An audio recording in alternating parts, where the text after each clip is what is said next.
Welcome to the Real Film Nerds Harvest Horror Fest.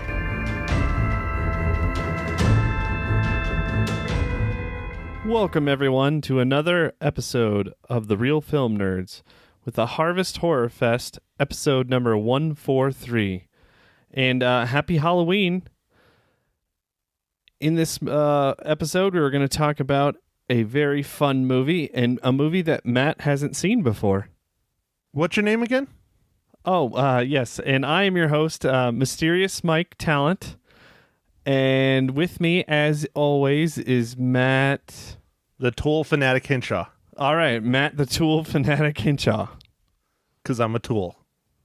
Yeah, you are a Tool fanatic. And this episode is pretty unique because we're actually recording this in person with each other. I flew out here to Arizona from the East Coast to go watch Tool with Matt. How hard is it to get a flight from Intercourse, Pennsylvania? You know, it was not too bad. I had to drive, you know. Is there a lot of foreplay? No foreplay. Oh, you just go right into it, huh? Yep. Sorry, Mags.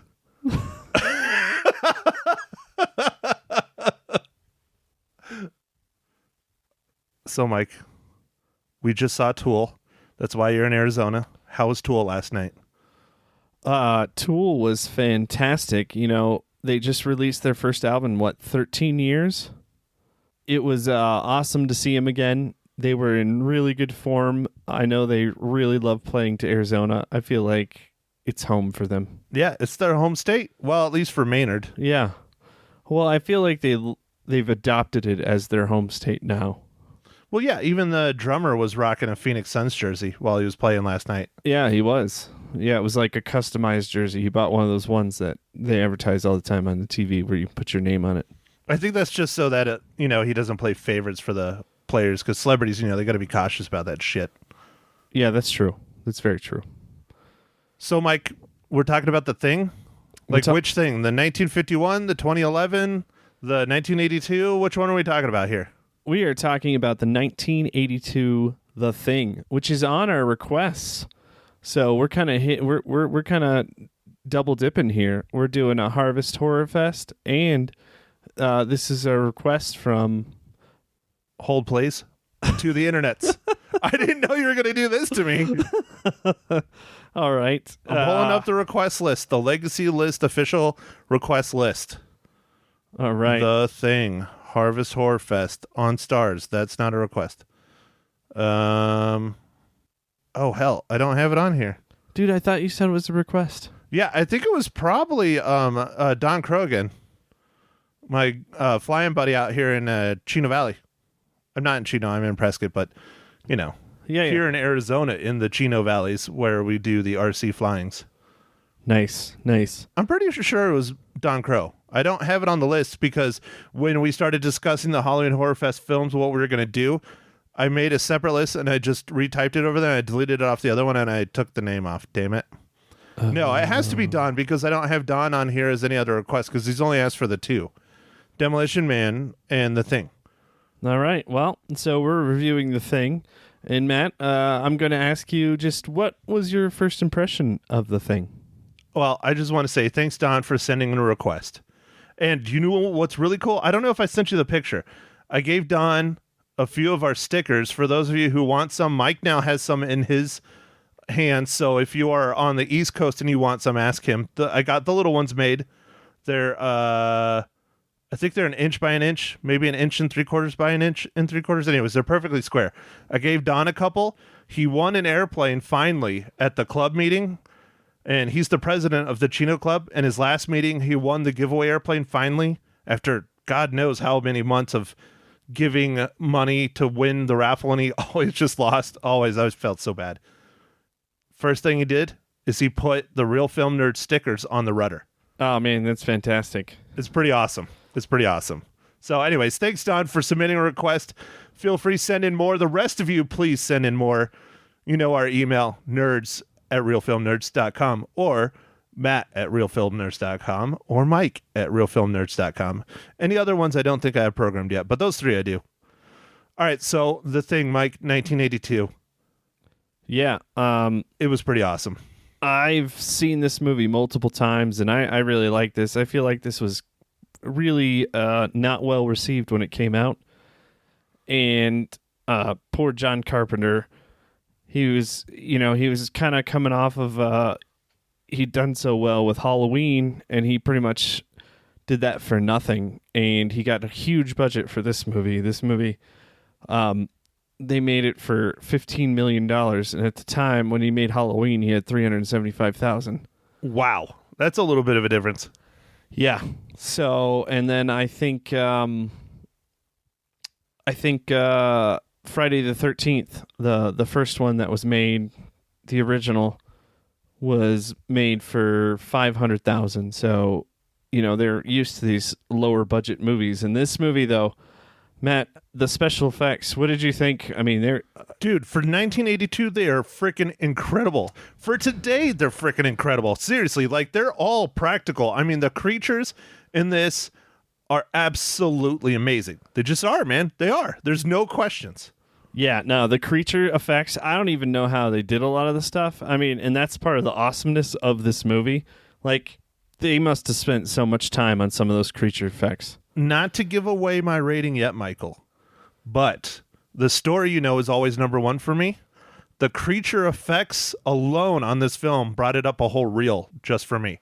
A whole reel. A whole reel. That's how good the effects are. Yeah. No, the effects in this movie are great. I got something else to say, Mike. All right.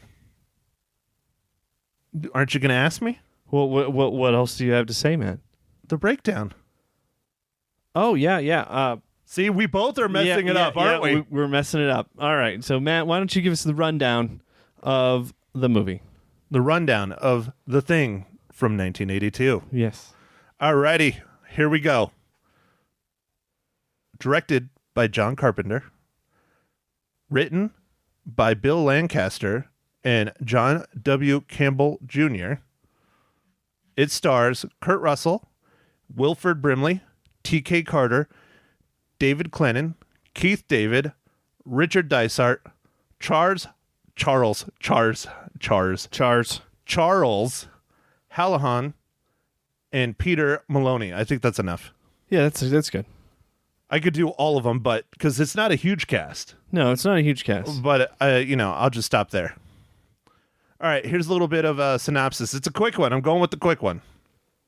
That's what she said. I like how you had to whisper it. Yeah, I whispered it like really quiet. Hold on. That's what she said. There, is that better? Yeah, that's bigger. All right, good. Wow. That's what she said. It could go on forever. It could go on forever. Dude, this is a fun one having you in the infamous Real Film Nerds Arizona studio that is also full with every single Star Wars toy you could imagine. Yeah, I'm actually a little intimidated. I feel like I'm not on the right side. Like, I feel like I'm more of a outsider. Is it because you don't have the size and girth of R2? Yeah, I think that mostly covers it. Name the movie. Episode number 100 we did. You weren't on it, though. I don't know. All right. Fanboys. Haven't you seen Fanboys? Oh, yeah. I have seen Fanboys, but it's been a long time, dude. Yeah. He has R2-D2 in his pocket, and he says, "You wish you had the size and girth of R2." Love it. Love it. Nice. Anyways, all right. Back to the storyline. All right.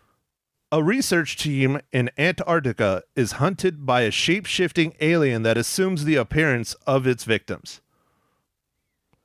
I think that really does summarize it in a very succinct way. But that brings up some questions I had about this film. I was asking you while we were watching, which is bad, but we weren't in the theater, so it's okay. We're in my living room. It's fine. Okay. You missed the look that Mike just gave me, people. I'm sorry. One of these days we'll do YouTube Live. We should do that. That'll be fun while you're Just here. YouTube Live? Yeah, just do it. Oh, jeez. Because we do have a YouTube channel, but it's just basically the podcast with a picture, then you can just hear us. Anyways, so it says shape-shifting alien. That was one of the things I was asking, is the alien, spoilers for The Thing 1982, But when the alien, is it one alien that's controlling all of them and talking together, or just when it goes into another person or replicates another person, is it a different alien? I really don't know. It is a very interesting question because this movie doesn't explain everything, and I mean that's part of some of the fun with this movie. You don't know exactly what's going on. In fact, even when we first started watching it, Matt's like, "What the heck is going on?" I'm like, "Dude, I'm not gonna say anything. You just need to start watching it," and like it kind of. It gets to explain it, but it takes a little bit to get to the point where you're like, oh. I'm kind of glad I sat down and watched it at home because I was able to stop and rewind it through those what the hell's going on parts. Yeah. I didn't want to say anything because, when I first saw it, I had no fucking clue what was going on either. Well, I've seen bits and pieces of it throughout childhood, but I have not cohesively sat down and watched the whole thing. Oh, okay. So, but again, it caught me by off track many, many, many times. So, yeah. So, Matt, I guess before we get too far into this, I need to ask, what are you drinking today?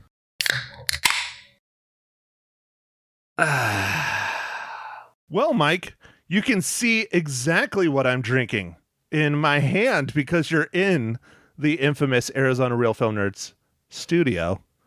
I'm drinking an Arizona beer by an Arizona brewery, Kilt Lifter Scottish Style Amber Ale. Now, Mike, I see what beer you have in your hand. It is by the same brewery. What is said beer, Mike? So, I know we talked about trying to do more beers that weren't IPAs, but I have a problem. I have an IPA problem. And they don't call me Hoppy Mike for nothing. So we are drinking Hop Knot IPA, which is also from Four Peaks, and it is pretty good. Is it your first time having a Hop Knot? It is my first time having a Hop Knot, and I really enjoy it, Matt. It is citrusy, balanced, and knotty. Knotty, right? Yeah. Yes. All right, you might need to scoot over a little bit more. Why? Talking about being naughty. Jesus. All right, Mike. Well, since we are doing a Harvest Horror Fest film, and it is a classic Harvest Horror Fest film, I am not going to worry about spoiling it, but I need to ask my question because my question is just as important as yours. And this one is an easy one. This one is really easy. This is like shooting fish in the barrel. I'm really disappointed. But after Killer Clowns from Outer Space last Thursday on my birthday, because I'm old bastard of 22. Yeah, 22. I know that one was hard. So here you have two easy ones in a row. Next week, you're in trouble, but we'll find out. Mike, how does The Thing from 1982, directed by John Carpenter, relate to the Marvel Cinematic Universe?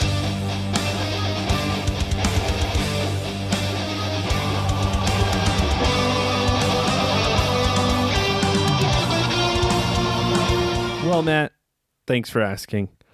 And like you said, this one was very easy. Shooting fish in a barrel for sure.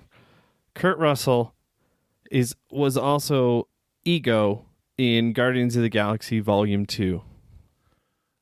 Now, not to get too much off topic, but the next phase of the Marvel Cinematic Universe with the Celestials, granted, it's all just rumor and speculation right now, but rumor and speculation is that the Celestials film possibly will deal with the creation of Ego. So we might get to see Kurt Russell again. Oh, I think that'd be kind of cool because even though we found out a decent amount about his origins because of the way that the story played out, I would like to see more. Right. Like, seriously, he was a planet. How? Why? Where? What? Right. Give us all that. I'm excited for that. It'll be fun. Yeah. So, all right, The Thing, my favorite part of the whole movie, I guess it's not a part, but outside of the incredible creatures, I mean, just phenomenal creatures, I really loved not so much the horror aspect, because I mean, there's horror in it, but that's more the creatures. But the part I really, really enjoyed it, when you don't have stuff like this today very often anymore, was the paranoia that was going on in this film, because nobody knew who the creature was, or who was the creature, or who wasn't a creature. I thought that brought the suspense level of this film just through the roof. I just loved it. Yeah, they did a good job of kind of like building that suspense where everybody just starts kind of like suspecting different people, and they start tying up people and different things, and it just kind of keeps getting worse and worse. Like, and you kind of feel that the way that it's shot and put together. And that's really cool. That, compliments to John Carpenter, who interestingly said that this is his favorite movie that he's ever made. Really? Yeah. Even over Halloween? Even over Halloween, yeah. And or Big Trouble in Little China, dude. That's like... That's another I love amazing that movie, dude. Yeah. It's so... Yeah, it was so underrated, but I love that movie. I got that on Blu-ray. Oh, I love that movie, man. I can watch that movie on loop. I love it. I'll add it to our Legacy Cast list of not requests. I'll put it under your list, because your list is getting short. We've been doing a lot of your movies when we don't have them. Well, let's start getting some of your movies. No, we've done a few of mine recently. Okay, all right. Anyways, all right. So, Mike, how many times have you seen this movie, and how many times have you seen the original from 51 and the 2011? Okay, so that's a great question, man. I've seen the 51 one at least once, maybe twice, and that one's really good as well. It's black and white, but it's a really good movie. It's different than this one, but the same. Kind of hard to explain, but it's good. And then this one, I've probably seen probably a dozen times at least. A lot of times this is on during, just this time of year, this season, where they'll just play movies. This is one of those movies that comes up a lot, and it's kind of ranked as one of the scarier movies, and I think it's just because of those creatures that you were mentioning. Man, if I saw this when I was a little younger, they are terrifying. Dude, seriously. I mean, they were, especially like some of them. I was even like asking you on a couple of them when they're like cutting them open and stuff. I'm like, what the hell is that? And then you look a little bit more, and it's like a head. You're like, ugh. It was wild. It was really wild. Yeah, they were really well done. I don't know how a lot of the stuff was done, and I'm sure that's probably a whole entire topic on itself. I know it is. But the special effects were just awesome in this movie. It was just really, really good. So, how many times have you seen the 2011 one? I've only seen that once. I was fairly disappointed, honestly. It didn't have, how we're always stressing the story? Yes. It didn't really have that great of a story. How the hell do you... What? Why didn't they just use the story from this one and just do a full, flat-out remake? I think it's supposed to be a prequel to this one that's showing what happened to the Norwegians. Oh, interesting. Prior to what we saw. Yeah, to the Americans. The Americans, yeah. But it didn't really work, man. I mean, I think, they had a lot of the creature stuff, kind of that, but the story just, like, this one had a pretty good story of some people there, and I know it kind of starts out a little abruptly, because you're like, why? What's going on with this? Yeah, it blindsides you. This helicopter and this dude chasing a dog. Yeah. Like, what the hell's going on? Is he hunting this dog? Like, why would you be hunting a dog? Yeah. That's what I was thinking. I'm like, why would you hunt a dog? Maybe it's a wolf, but it didn't look like a wolf. It looked like a dog. Yeah. Yeah. So it kind of starts abruptly. It's one of those movies that just kind of starts. Yeah. So. Yeah. Hey, it's fine. Once it got rolling, I was in. I was hooked. So out of the three, which one, I think I know the answer, but which one would you say people definitely need to see? So I really like the 1982 thing, but the 1951 one is... the 1951 movie is also really a great movie as well. So definitely see 82. Yeah. If you have the time, see 51 and skip 2011. Yeah, I would say skip 2011. I don't think it adds anything. All right. Well, I really enjoyed seeing a lot of names and faces I knew in the 1982 film, but drastically younger. I mean, think about it, Mike. I don't want to date myself, but I did just celebrate my birthday, and I was born in 81. So this movie came out when I was a year old or so. Yeah. And it still is this high quality of a film, especially the creatures. I mean, that's 37 years ago. Yeah, dude. 37 years ago. I mean, that's incredible. 37 years ago, and it still holds up fairly well. I think some of that has to do with the isolation of the environment that they're in, because they're supposed to be doing this. They have some sort of research that they're supposed to be performing in Antarctica. Right. All right, so Mike, I guess we should probably get into it. It might be a little early, but Mike, how many reels? Or, you're the one running this podcast. You should be asking that question, not me. Oh, yeah. Matt, I'm just going to tell you how many reels I have. I'm going 4.5 reels on this one. I really love this movie. Damn, dude. Like, your Harvest Horror Fest this year, like, what's the lowest you've given this year? I mean, 4.5 for Killer Clowns from Outer Space, and you hadn't even seen that movie. I don't know, man. Maybe I'm 4.5 for this. I think 3.5 was probably my lowest one. I mean, we just had a killer freaking year of Harvest Horror Fest films. Yeah, we did. No, it's just, I don't know. I think we just chose really good ones. Children of the Corn was probably my lowest rated one. Yeah. I think that was probably mine too, if I remember right. But I could be wrong. I don't know. All right, Mike, so you want to hear mine? Yeah, man. Shoot it out. You show me yours, I'll show you mine, kind of thing? Yeah. Whip out your reels, Matt. like Maynard at the concert last night? Just whip it out? Yeah. So I'm sure you guys don't know, but for the Tool concert, this was kind of interesting. So this was like an arena. There's about 18,000 people there, and they would not allow you to use your cell phone at all during the concert. And I loved it. I thought that was such the great, just focus on the moment and don't try and capture it. It was awesome. It was amazing not having someone's hands in my face holding a cell phone the entire time blocking my view. It was pretty sweet. Yeah, and then right, like Matt's alluding to, right at the very last song of the concert, Maynard's like, all right, go ahead. I know it's like a disease. Whip it out. And then he's like, cell phones, your cell phones. And then I think people were like, oh, and they were like zipping up. Yeah, because I mean, I had mine halfway out. My cell phone. Oh, yeah. Right. All right, Mike. Well, I give John Carpenter's 1982 The Thing 4 out of 5 reels.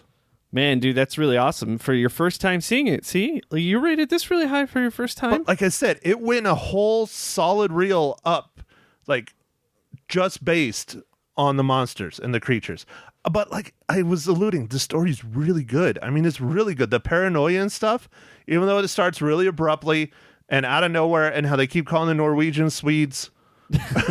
No, that's one particular character, Mac, Kurt Russell's character. And Mike has said he is going to dedicate the rest of his life finding an old-timey miner's hat like that to wear from here on out when he goes to work. Yeah, I did enjoy Kurt Russell's prospector hat that he was wearing in this movie. It really just added to the pilot role. Like when he put that on and he put it in and he was flying that helicopter, I'm like, oh, all right, now you can't really move your head. So that's good for a pilot, right? No, man, especially in Antarctica. I mean, what are you going to see? Just white. Yeah. I mean, who cares? Dude, he had the whole outfit by the end of the movie. Like I was pointing out, the only thing he was missing was suspenders. Oh, yeah. How can you not have flannel and suspenders? I think he had flannel, though. I don't know how he didn't have that, but he did have, I think he had flannel on at some point. Yeah, no, I think he had flannel underneath his jackets and stuff. Because, I mean, that's, I still have flannel to this day that's in my closet. Yeah, It's warm. Yeah, but you live in a cold place. Yeah, that's true. Oh, not that cold. It's not Flag. Like Lumberjack Michael. Yeah. You're technically Lumberjack Michael too, except for you're not a lumberjack. Well, once a lumberjack, always a lumberjack, right? Yes, for sure. All right, Mike. Well, today is Halloween. Tomorrow, or actually I should say this evening, is a film that is extremely highly anticipated that they're saying is rebooting the whole franchise, and I think we should watch it. The only other thing coming out this weekend that inspires me and I would like to watch, but we could do it later, is The Irishman, and that's coming out on Netflix. Oh yeah, no, The Irishman. Yeah, it's supposed to be great. Martin Scorsese, right? Right. We definitely need to do it because Frankie Lala has been texting my mom and sending her stuff and stories and everything about The Irishman for 3 months now. So Frank is extremely excited about The Irishman. I'm excited to see The Irishman, but we need to see our movie in the theater, and we have one in the theater, and it is supposedly the greatest sequel of this franchise, or not sequel, 10th film probably, hell if I know, of this franchise since the sequel, and that is Terminator Dark Fate. Oh, okay.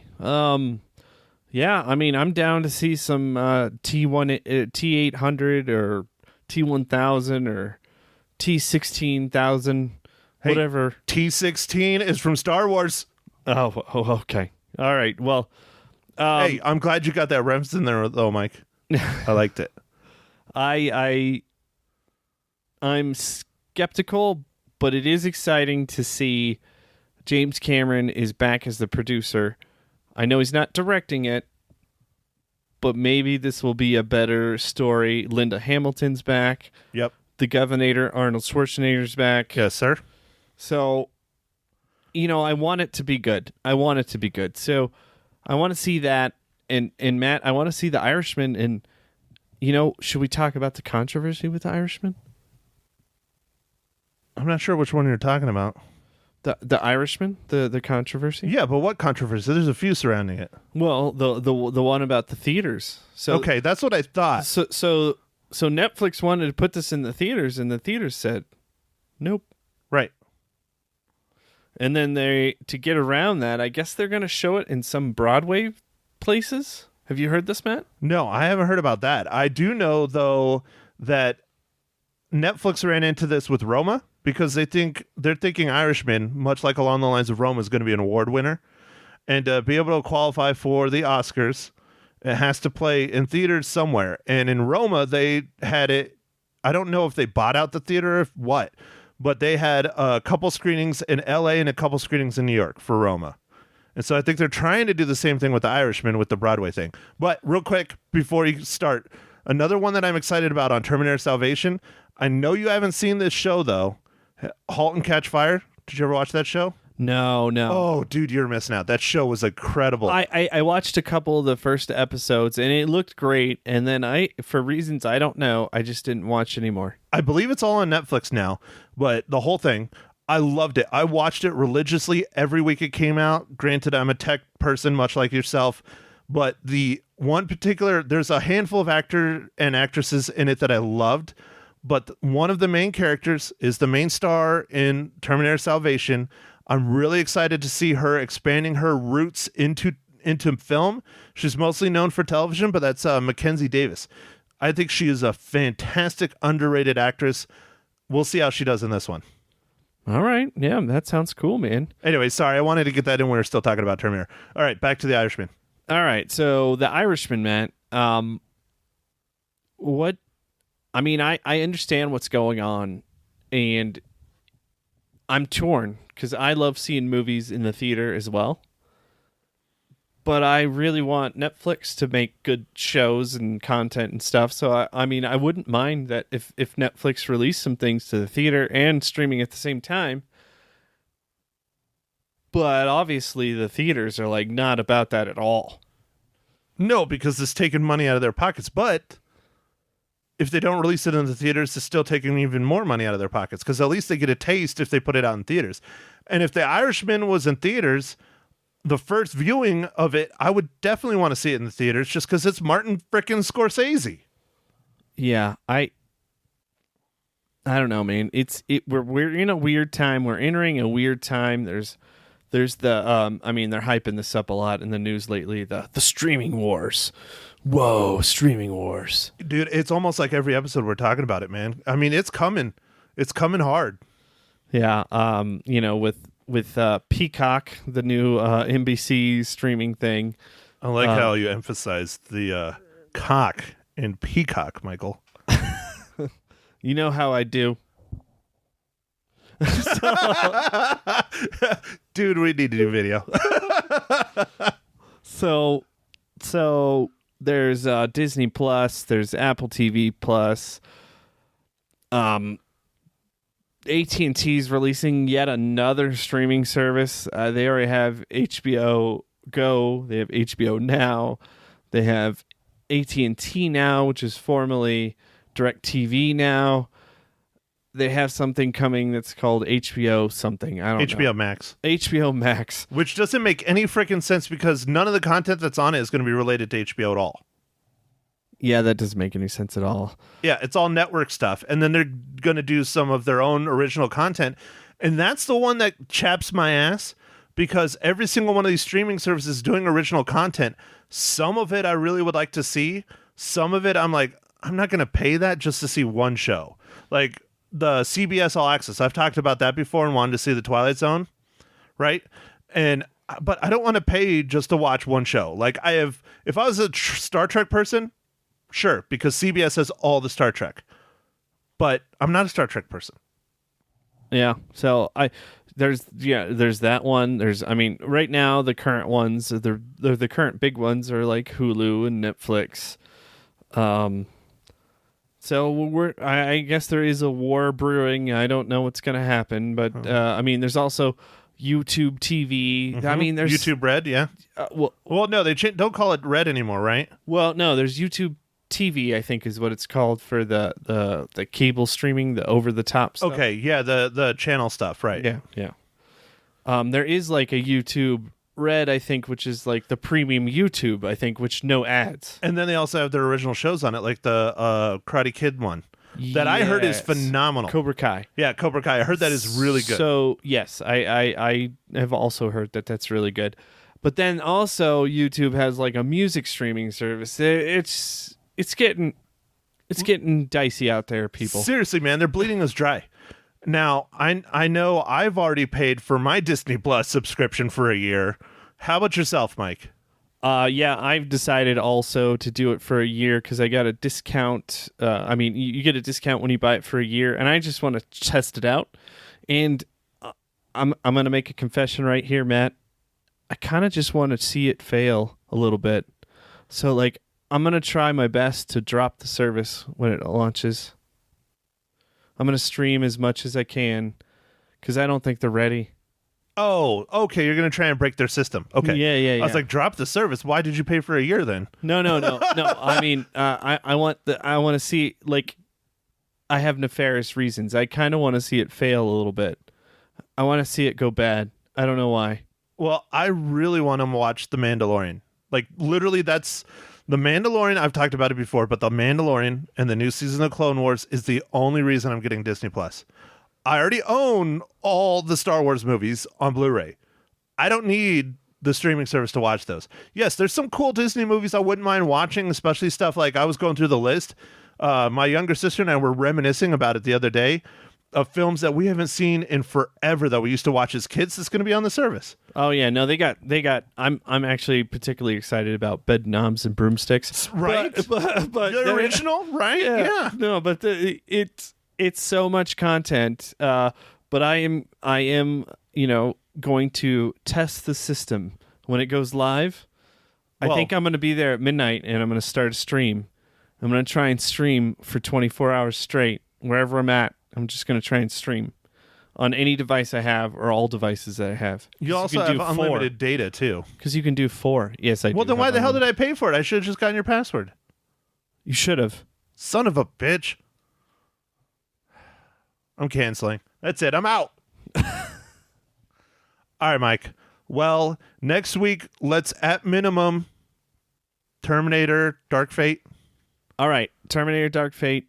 if we're signing up for that one. if we can, Irishman. Okay. And you know another one we haven't done yet? What's that? El Camino.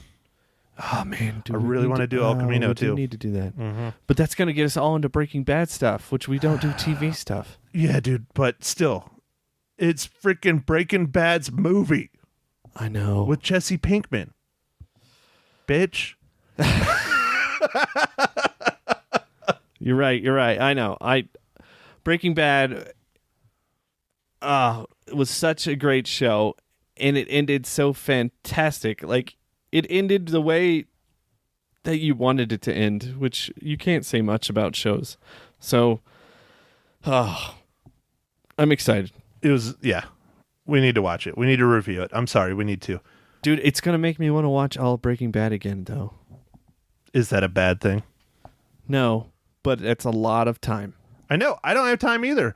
Northern Arizona Sun starts up right around the freaking corner. November 2nd, this Saturday. First freaking home game is free 100% to the public. It's a scrimmage. It's a preseason scrimmage. If you want to come and check it out and harass me, I will be there taking pictures.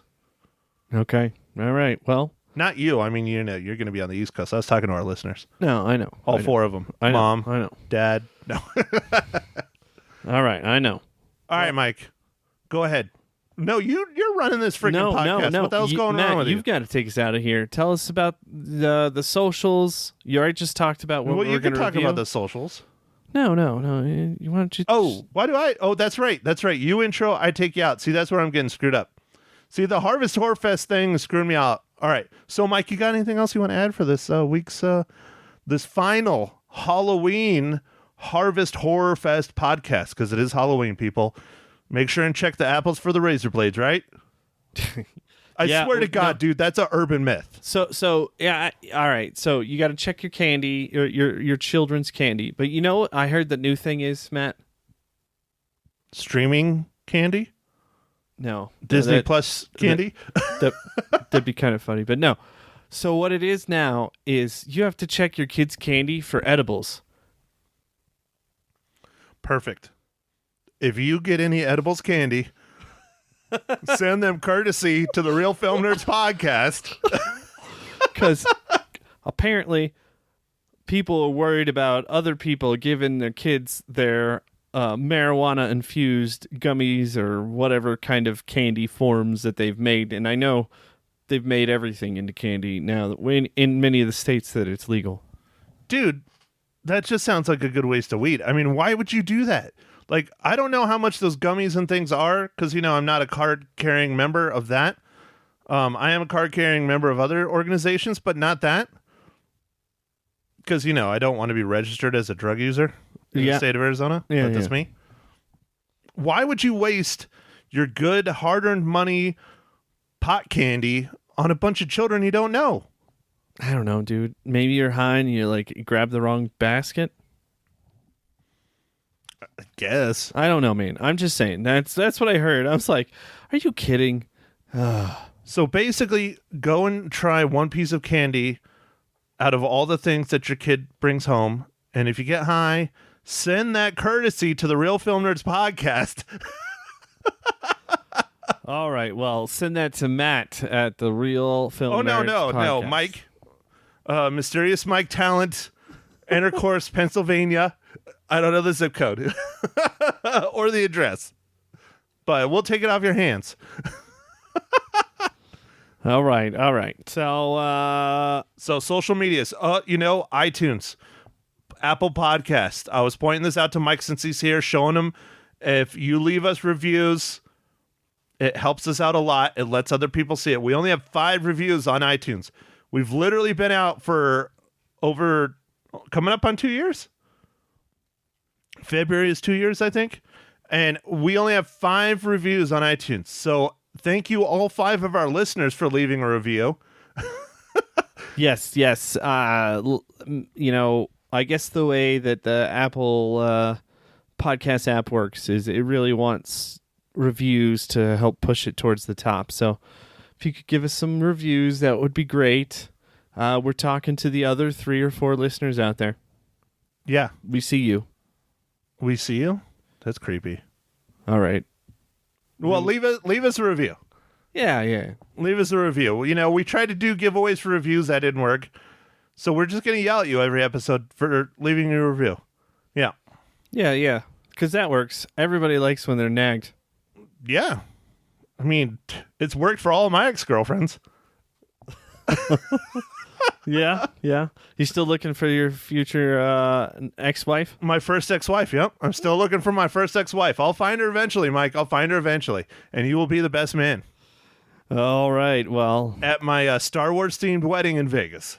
Oh, nice, dude. I got it planned out. I already got it planned out. That would be a lot of fun. Dude, it would be amazing. I'm going as Darth Maul. I'm going to marry Chewbacca. Oh. No, it's slave. No, it's slave Leia. Oh, all right. That's better. That's better. Bikini slave Leia. Yep. Is it like a white bikini? No. Slave Leia, Return of the Jedi? No, I understand. But Matt, is it a white bikini? No, dude, I'm almost in my 40s. Ain't nobody got that no more. All right. I guess with that bombshell, Matt, do you want to take us out of here? Sure. Follow us on the social medias at Real Film Nerds on Twitter, Instagram, Facebook. Join our Facebook fan group. It's a lot of fun. Get harassed by our good buddy, Mr. Steven Stockmar, who likes to email Mike, and Mike does not return his emails about booze, especially his love for IPAs, because they both are IPA fanatics. But other than that, thank you, everybody, for tuning in for another incredible episode, and we will chat at you next week. Thank you for listening to The Real Film Nerds. Now, don't forget to follow us on Facebook, Twitter, and Instagram at Real Film Nerds. Now, go out and catch a movie.